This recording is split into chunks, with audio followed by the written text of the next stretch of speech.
the N-word. Now, I was watching a video where at some point in the video, the N-word was used by a Caucasian woman. Now, do I think this bitch is racist? Absolutely not.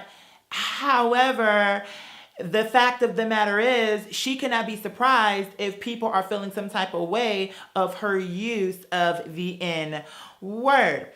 So then I proceed to read the comments, which I'm learning that I don't like reading the comments because I find that I am tempted to respond to people when I do. And thank God, I have, I've been blessed with rationale, because ain't no point going back and forth with no stupid bitch. Ain't no point. You gonna go back and forth with this bitch for what? For what? If this bitch feels this way, girl, she's just gonna have to feel this way, because even if I could convince her, I don't too much care to. You know what I'm saying? So girl, I just don't too much give a fuck. So on this particular video, I was scrolling down and you have this white woman talking about Why is it that people are so offended when white people use the N-word? Black people use the N-word all the time. girl, the way you talking, it's like every black person uses this word, and it's absolutely not the case. People act like it's just black people that are offended by the N-word. It's not just black people. If you really pay attention to the comments, you'll find that a lot of white people don't appreciate white people using the term. Okay, so stop making it like it's a black thing. Oh, black people just need to move on. Well, girl, last time I checked, the bitch that was addressing you was not black. She's actually white. So girl, I don't too much know why you're not actually addressing that. The fact that the person who was offended is not even a black man nor woman.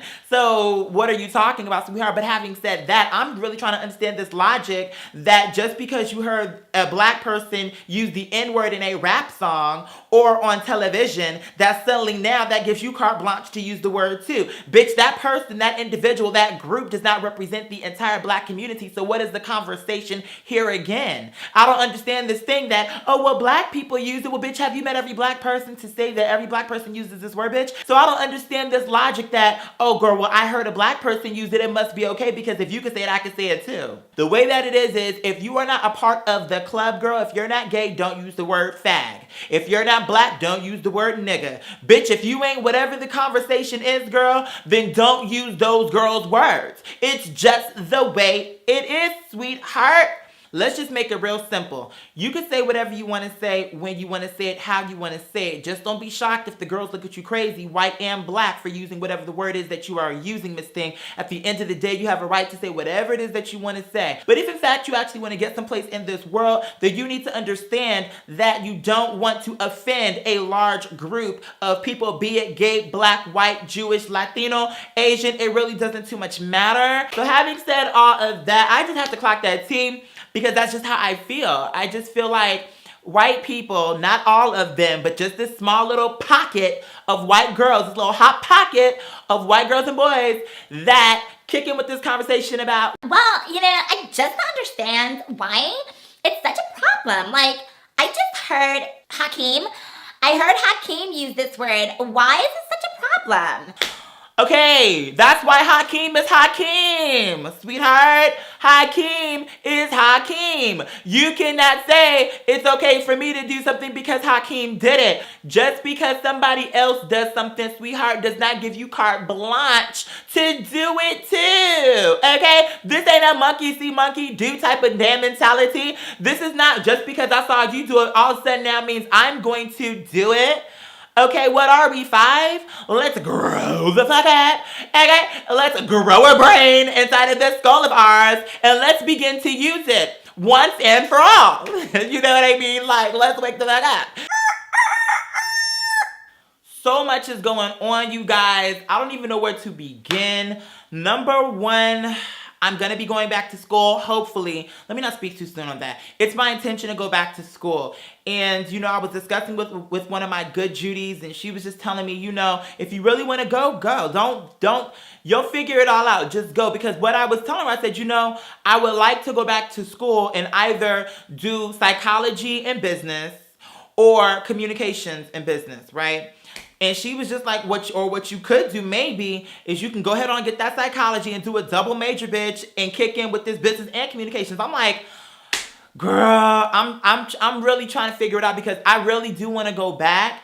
but I just don't want to have to go back with student loans. Do you understand what I'm saying? So that's one of the reasons also too. I'm like, I really would like to finance my own education. In a perfect world, that's how I would do it. Also, too, I want to go and, get certified in terms of being a life coach. Although I really feel that based on my research and everything, I've been looking into all the different schools and whatever the case may be. And there's a lot of reputable schools, whatever the case may be. So don't get me fucked up. But what I am saying is, just based on the research that I've been doing, I feel like I'm a different type of coach.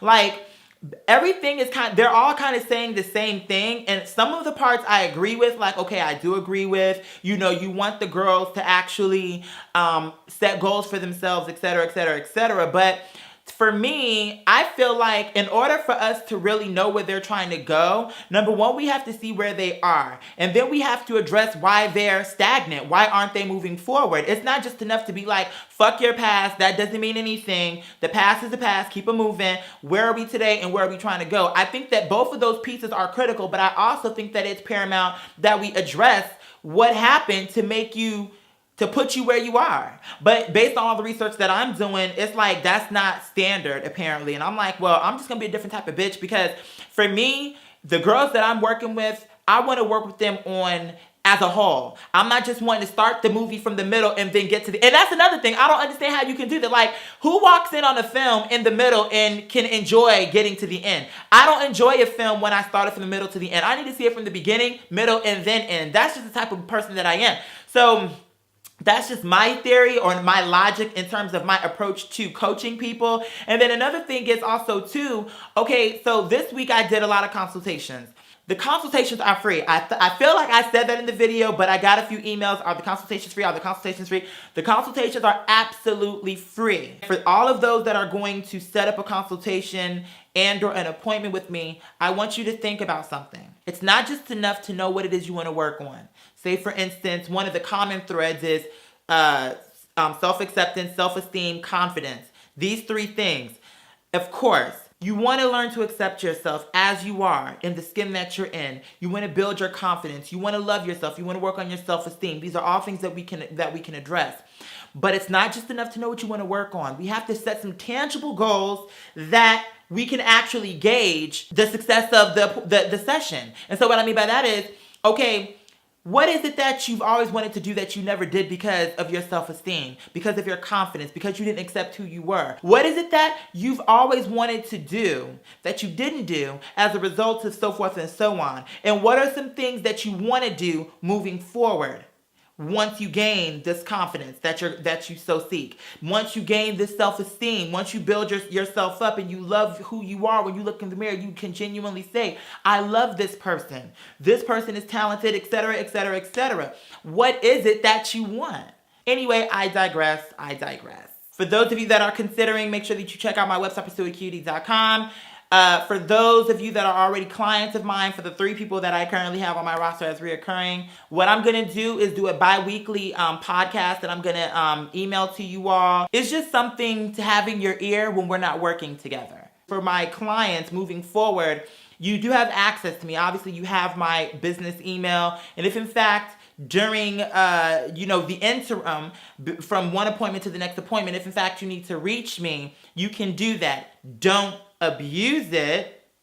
However, if in fact you have a question that you'd like to ask, there's a situation that is pressing, you can do that and I would be more than happy to answer your question. Just don't abuse it. That means, okay, if you know your appointment is on Tuesday, don't be writing me every day from Tuesday to next Tuesday, every day throughout the day. That would be inappropriate. If in fact your appointment is on Tuesday and there's a situation that is pressing and you write me on Thursday, then I will definitely get back to you, God willing, within 24 hours with a response to whatever your concern is, okay?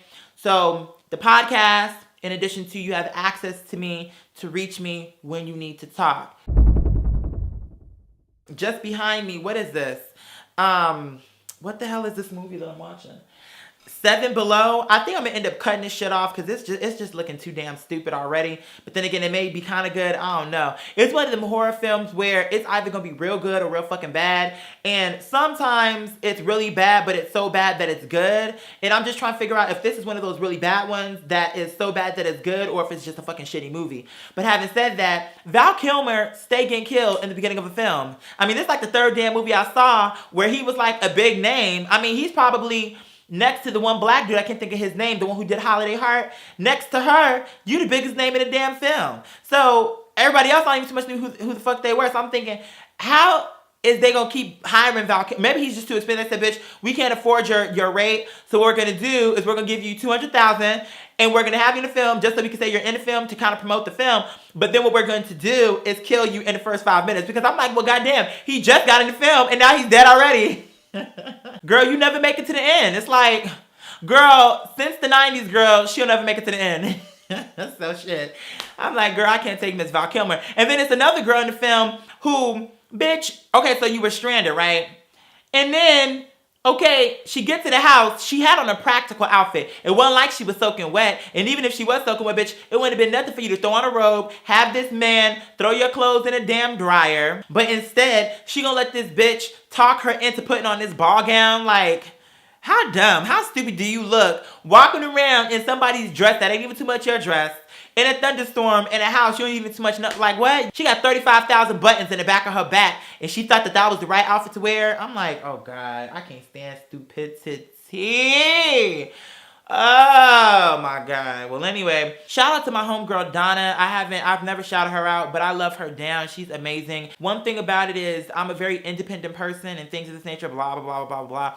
But at the same time, it still is nice when you know that people care about you and go out of their way to check on you to see how you're doing because they just want to know that you're okay. And they don't expect anything back from you, but they just want to know that you're okay. And that's really what it's all about. You want to do things for people because it's what you want to do. I care about you, and because I care about you, I want to help you. Because I care about you, I want to see you do well. And that's as far as it goes. Not because I want to later on call a favor upon out of you. But see, here's how things work. You do a favor for someone because you love them and you want to help them. And without asking, when you need the help will arrive. And guess from whom? Those people that you helped and never asked anything from, they will come. And I think that people would be better served if they operated from a place of, I want to give it because I want to give it. So having said that, that was completely and totally off the meat rack, but girl, because I don't know how we got on that train of thought. But having said that, I love all my boys and girls down. Via Sublime, Jali de Galisan. The best will always come through. Until next time, that's all there is. Bye.